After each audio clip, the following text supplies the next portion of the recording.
conserver, on vous invite à l'exprimer. Voilà. Voilà.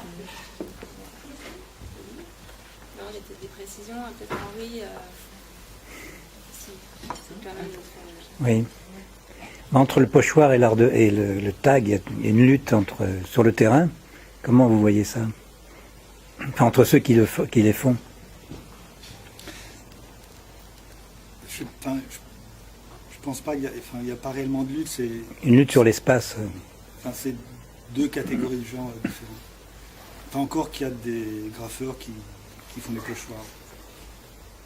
Mais je ne sais pas si la question c'est celle de l'occupation de l'espace. Disons l'espace est pris par les pochoirs par exemple, et ensuite retagué d'une manière un petit peu violente. Oui, enfin, il y a une pénurie de surface à Paris. Oui. Donc, et puis Corrigan qui nettoie relativement bien. Donc, enfin, les gens qui s'intéressent à la ville, comme peuvent s'intéresser les tailleurs, les graffeurs, ou ceux qui font de la mosaïque, de l'ombre portée, du pochoir, enfin il y a toute une nomenclature. Je ne sais pas s'ils posent la question de l'occupation de l'espace. Enfin, je crois que la ville est un lieu de passage, c'est la rue, hein, le terrain effectivement c'est la rue. Et la rue, en français, c'est l'endroit où on se rue. Donc on n'a pas la même posture dans une rue que dans une avenue. Donc c'est un lieu de flux. Et le graphe exprime à sa manière donc la gestion de ce flux. Maintenant, donc, comme il y a pénurie de surface, on cherche à rentabiliser son action. Donc les graffeurs essayent de trouver. Ce Corrigan en fait nettoie à 4 mètres. Au-delà de 4 mètres, c'est pas leur problème, c'est pas un cahier des charges. Corrigan, c'est une entreprise de nettoyage. Corrigan, c'est l'entreprise qui nettoie les murs de Paris. Ah oui. Les petits bonhommes verts, hein, en gros. Et qui font un boulot relativement bien.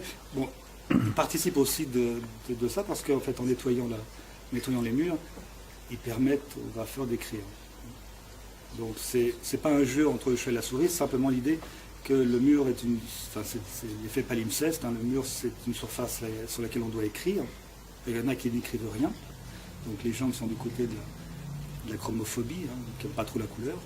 C'est le défense d'afficher, défense d'uriner, défense de cracher, donc la loi de 1880. Et puis il y a des gens qui ne peuvent sentir la ville que sous une forme colorée. Donc les gens qui sont du côté de la chromophilie, donc qui aiment la couleur. Et là-dedans, on peut mettre même les publicitaires. Encore que la lecture est différente. Donc, c'est un espace d'invitation, le mur, donc c'est un peu logique que vous trouvez des gens qui s'occupent de redécorer à leur manière. Mais le décor, là, la rue, c'est un théâtre spontané dans lequel il n'y a pas de metteur en scène. Donc, il y a des gens qui passent.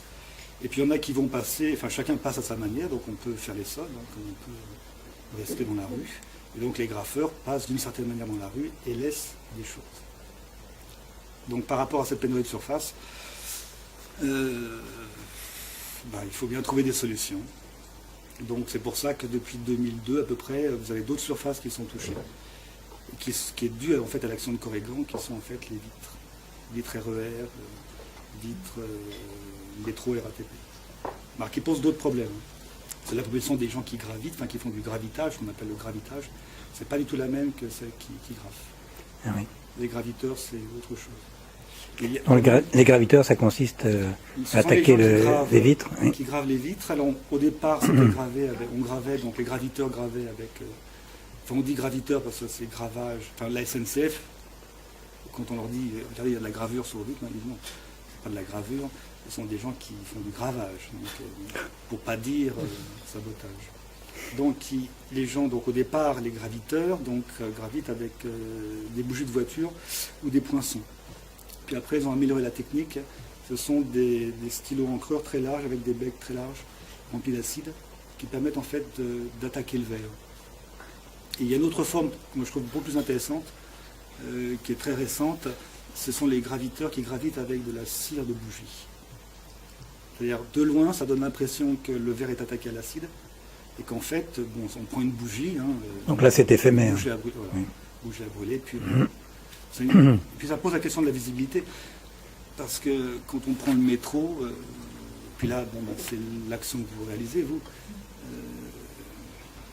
Enfin, on est dans un espace un peu particulier à la RATP ou SNCF, c'est un espace semi-privé, semi-public.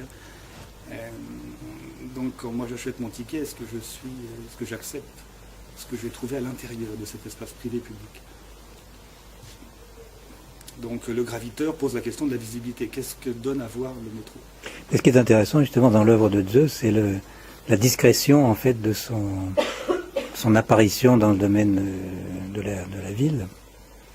C'est-à-dire que si on ne connaît pas Zeus et son œuvre, on peut passer 1000 fois à côté sans s'en apercevoir. Enfin, Zeus et les autres, hein, c'est pas... Et puis il y a le problème du statut de l'artiste. Est-ce que Zeus est un artiste ou non? Pour le problème des écritures murales, ce qu'on appelle les écritures murales illicites, parce que juridiquement, il n'y a qu'un seul terme, c'est le terme de graffiti. Donc derrière la notion de graffiti, vous avez une nomenclature. Il y a le tag, il y a le graphe, il y a l'aérosol artiste, il y a la mosaïque, le pochoir, l'ombre portée, etc. Le détournement d'affiches, qui est un truc qui m'intéresse plus particulièrement, et puis qui vous touche, hein, vous, en tant que... Et qu'on a vu dans le film. Oui, enfin, vous l'avez vu d'une certaine manière, mais à mon avis, ça va bien au-delà, la question du détournement d'affiches, qui est un espace privé, donc qui a un avantage. C'est que pour le graffeur, c'est plus intéressant à travailler parce que juridiquement, les peines ne sont pas les mêmes. Donc, et puis, il faut que le réseau porte plainte. Donc, c'est déjà plus lourd. Donc, en plus, ça pose la question de l'espace public, le 4x3. Un peu dans l'esprit, mais je ne sais pas s'il y pensait, des campagnes de béton. On ne dit rien, on dit beaucoup plus par rapport à ce que ça suscite que par rapport aux messages. Parce que c'est des messages, enfin les trucs de Scani, il y a un vague concept, mais derrière, il n'y a pas autre chose. Alors c'est plus l'effet publicitaire, ou l'effet intellectuel, est plus par rapport aux réactions que suscite le 4x3, qui pose la question de l'espace public. Autrement dit, des gens devant ça se demandent mais qu'est-ce que ça veut dire, on oublie la marque, mais on voit éventuellement le problème social qui est sous-jacent dans toutes les campagnes que vous voulez faire à Toscanie. Donc à partir de ça, il y a après le graffeur, quand il occupe cette surface-là, il pose la question de qu'est-ce que donne à voir le monde publicitaire. Donc quand on prend le métro, on est confronté à cette occupation publicitaire, mais qui n'est pas la publicité au sens du 18e, c'est-à-dire la mise en public et en commun des lois de la cité, mais qui est simplement la pub. Ce dont il est question, en fait, c'est l'intrusion qui est supportée ou pas par les spectateurs. Oui, mais le plus responsable, de quel côté il est, quoi. Bon, vous avez raison de dire que c'est violent, parce que ça touche, ce que vous avez vu là, ça touche, dans notre culture judéo-chrétienne, un imaginaire qui est l'imaginaire de la propreté, et qui est paradoxalement très lié à l'imaginaire de la propriété. Donc en fait, on lit dans notre culture très souvent les deux. Qu'on soit locataire ou propriétaire, ça ne change rien, c'est pas là le problème. Mais quand moi j'habite mon appartement, que je sois locataire ou propriétaire, j'ai un imaginaire. Et quand on l'attaque, le graphe est une attaque violente, symbolique mais violente. Bien sûr. On touche mon imaginaire de la propriété. Et derrière ça, le vecteur de ça, c'est l'imaginaire de la propreté. Comment les deux sont liés, comment propreté et propriété sont liés. Ça ne veut pas dire que tous les propriétaires ou locataires sont propres. C'est autre chose.